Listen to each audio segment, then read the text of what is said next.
Bonjour. Dans cette vidéo, j'aimerais vous parler de la bénédiction. Qu'est-ce qu'une bénédiction? C'est l'octroi d'une protection divine, d'une aide ou de l'amour à autrui. Une bénédiction est aussi un acte d'humilité et de reconnaissance. C'est un moment où nous reconnaissons que nous ne sommes pas seuls, que nous faisons partie d'un tout plus grand.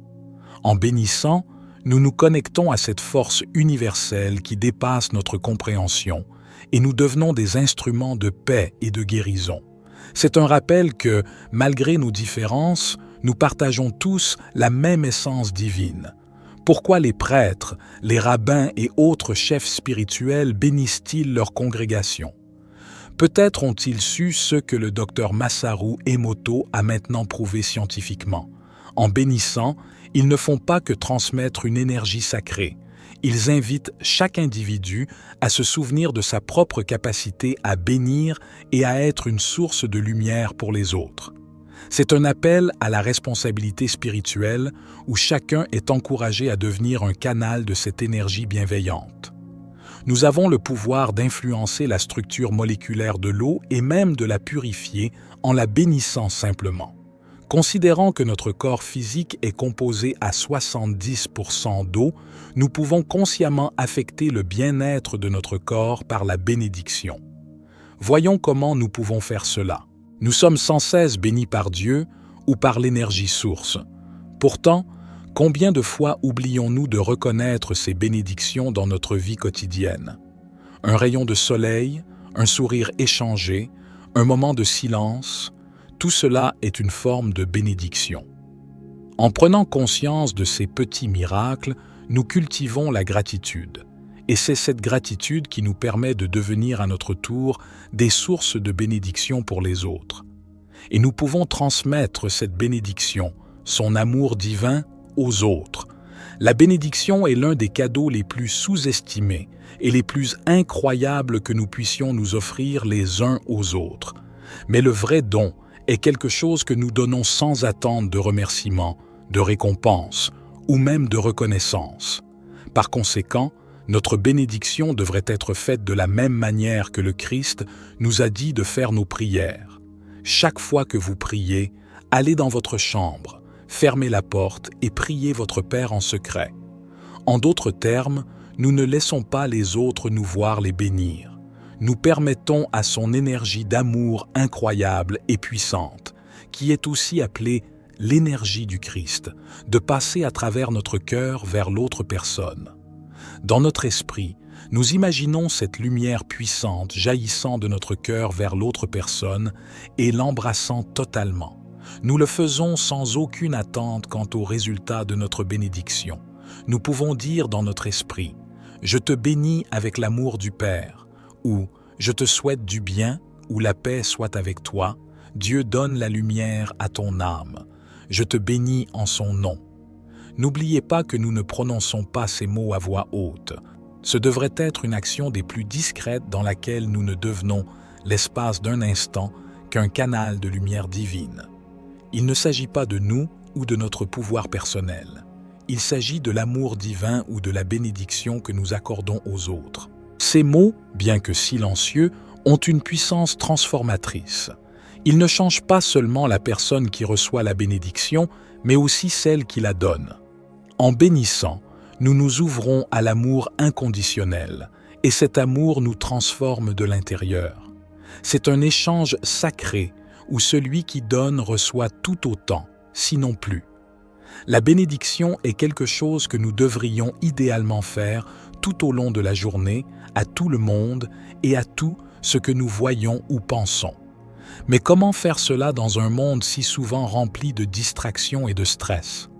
Peut-être en commençant par de petits gestes, bénir notre café du matin, bénir le chauffeur qui nous dépasse, bénir notre collègue qui nous agace. Ces petits actes répétés finissent par transformer notre façon de voir le monde. Ils nous rappellent que chaque instant est une opportunité de partager la lumière. C'est ce que signifie devenir un canal de lumière. C'est un flux de lumière qui chasse les ténèbres. En bénissant les autres, nous reconnaissons et affirmons l'amour divin en nous alors qu'il coule à travers nous. Et tant que nous bénissons, Nous ne perdons pas de temps à penser, à nous inquiéter ou à juger. Nous bénéficions donc aussi énormément de la bénédiction des autres. Ne bénissons pas seulement les autres êtres humains. Non, les règnes animal, végétal et minéral ont aussi besoin de bénédiction. Ils souffrent de notre comportement égoïste.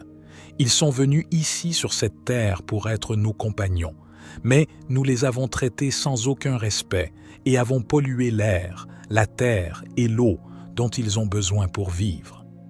Ici, nous pouvons doucement lever notre main droite et laisser l'énergie circuler de notre cœur à travers la main vers l'animal. Nous devons également bénir les plantes. Des tests scientifiques ont confirmé que les plantes qui sont aimées ou à qui l'on parle prospèrent sensiblement mieux que les autres. La bénédiction fonctionne. Nous devons bénir une pièce lorsque nous y entrons et cela purifie l'atmosphère. Nous devons bénir la nourriture que nous sommes sur le point de consommer.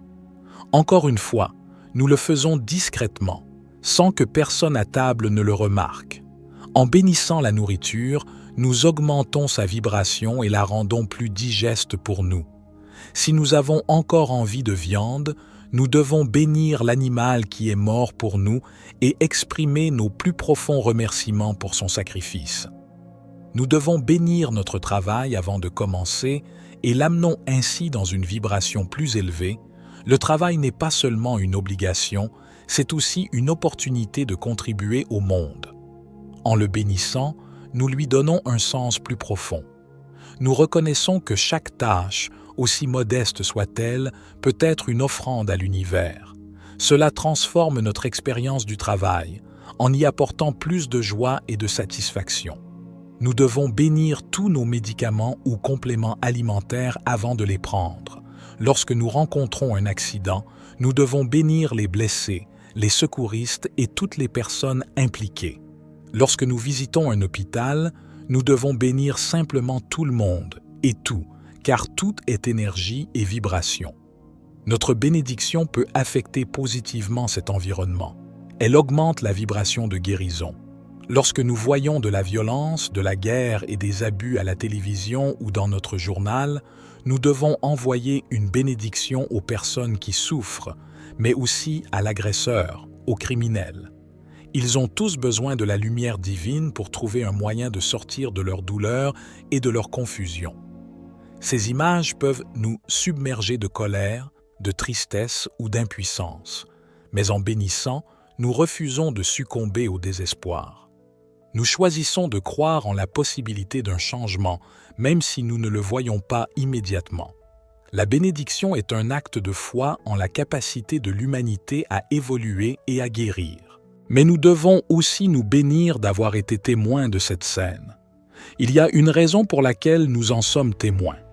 Elle a un message pour nous. Il n'y a pas de coïncidence.